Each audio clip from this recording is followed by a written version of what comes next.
things I see with college players that I work with is there's not a lot of doubles, tactics, strategy taught at the USTA level, at the younger junior level, so they come in often a little bit raw, and I would say this is a pretty normal starting positioning for a college freshman. They're close to the alley. They're not interested in taking the middle of the court. All right. So I try to push them to get to at least the middle of the box. The ATP level, or one that we try to start with, is we use our outside foot in the center of the box.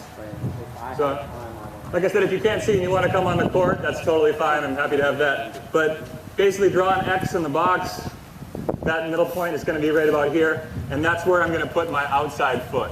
What this is going to do is it's going to create a very large illusion of pressure. You all know what it's like to return against someone who's standing here versus someone who's taking over the middle of the court. So you're creating a lot of pressure before the point has even started. Second of all, you are putting yourself in the best position for intercepting the return of serve.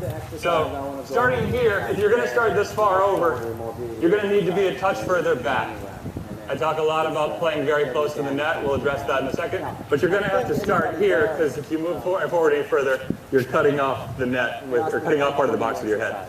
So as you're here, you have three targets you're going to move to. Off a wide serve, you're going to move to here. Off a body serve, you're going to move to here. Off a tee serve, you're going to move to there. So on the sound of the serve, my partner has obviously told me where he's serving. I am going to then move to this position if it's a body serve.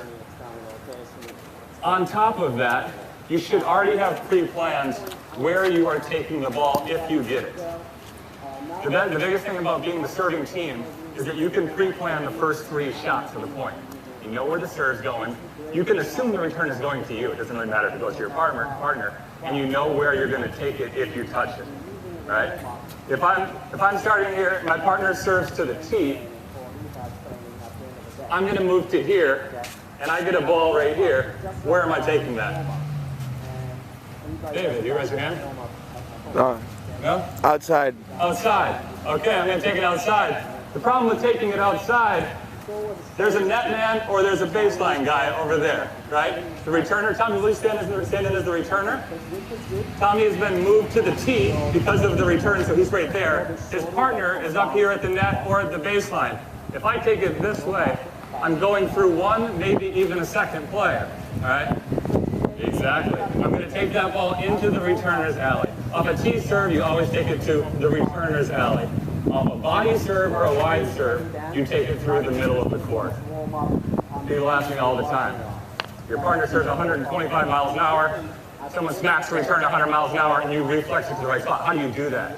Well, I did it because there was no decision-making that needed to be done. Everything was already pre-planned. When my partner gave me the play, as I'm walking to the net, I'm like, all right, I'm starting here, I'm moving to there. If I touch the ball, it's going through the middle. Forehand, backhand, high, low, it doesn't matter. Every decision has already been made. That's what allows you to react quickly. The mind can only get in the way in these fast, reactive type situations. So knowing the plan in advance will allow you to get better. On the wide and body serve, take it through the middle of the court. Okay? The only exception is if you have a forehand swipe, in my opinion. So, my partner Tommy serves up the tee, I'm going to put some pressure, I'll take the ball wide. Tommy serves my opponent out wide, I come to here, I'll take the ball through the middle of the court. Now, the idea of getting close to the net is because you can create unreturnable angles. So if you start back here and stay here, and I get a forehand, the best angle that I can create is like that. If I move 2 giant steps forward, and now I get that, that's the best angle that I can create. That ball is unreturnable. So the only time I say don't go to these 2 specific spots is if you're so close that you can literally dunk it over the side fence. Yes.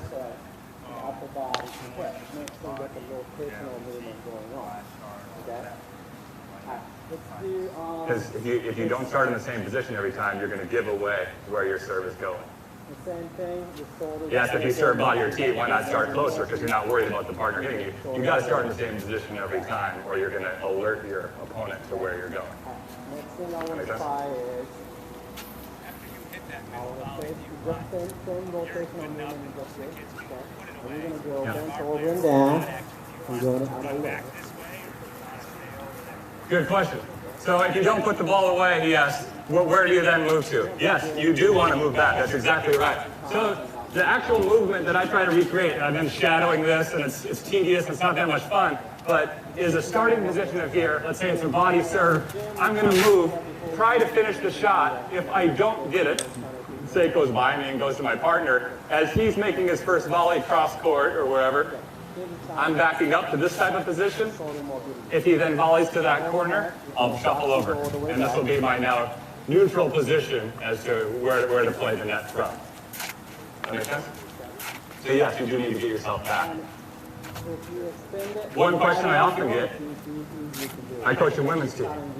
You say you want to get this close to the net and finish the ball. What about the lob? It's not as big of a problem in the men's game because guys have bigger overheads, but in the women's game, that's a huge issue, right?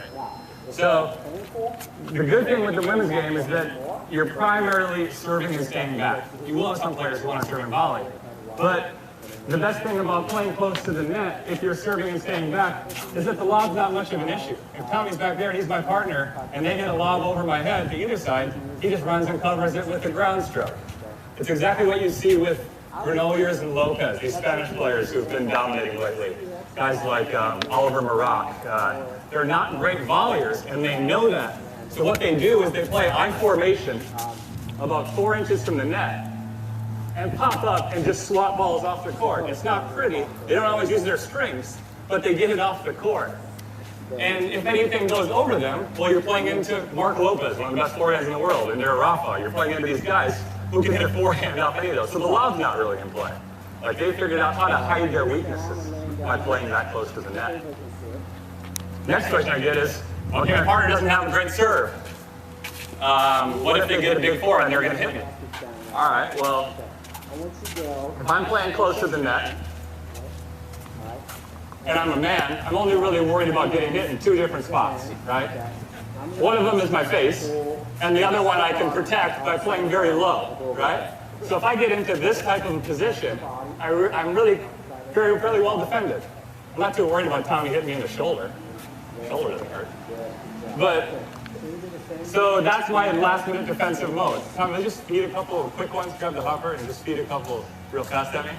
So, my partner's serve, duck into this formation, and just bunt balls, keep them coming. Bunt balls off the court, without really any worry of getting hit. We do drills every day, and we hit balls as hard as we can from this distance. I can never hit my partner ball handle, you can never hit me, it's impossible. Might hit me in the shoulder. I'm still here. So get your guys comfortable playing that close to the net and defending themselves. Once they feel safe up there, then they're going to be able to go out and get all those balls. Everyone still with me? While I'm on that, I want to talk quickly about the volley. So when you play a doubles match, you're going to hit first volleys. I'm going to have Tommy blasting at my face. I'm going to have angle volleys, finishes. But yet when we practice volleys, what volleys we practice? We practice about 3 steps from the net right here, and we hit continuous volleys for like 5 minutes. Then we take overheads, and then we move on. How often do we practice first volleys? How often do we practice being an inch from the net? How often do we practice different combinations? How often do we practice putaways? You know, there's so many different types of volleys. When you practice from the baseline, you get, just by the nature of rallying, you get high balls, you get low balls. At the net, we never practice those. So whenever I rally, even if it's just for 2 minutes with one of the guys at Harvard, Tommy, go ahead and hit. I'll probably rally from this position for maybe 3 or 4 volleys. Because that's all that I'm going to hit in the entire match. I'll quickly move back to somewhere behind the service line. Get myself really comfortable hitting volleys from back here. I'll move quickly over to a diagonal first volley. I'll then go into first volley, come forward, and finish the second one. Anything that's high, I'll take it off the court. Because he needs to know that it's not acceptable just to float a ball this high. And I need to get comfortable when the ball goes up this high, I take it off the court. I'll come close and have them blast balls in me. In 3 or 4 minutes, I can practice every different volley that I might somehow encounter during the match.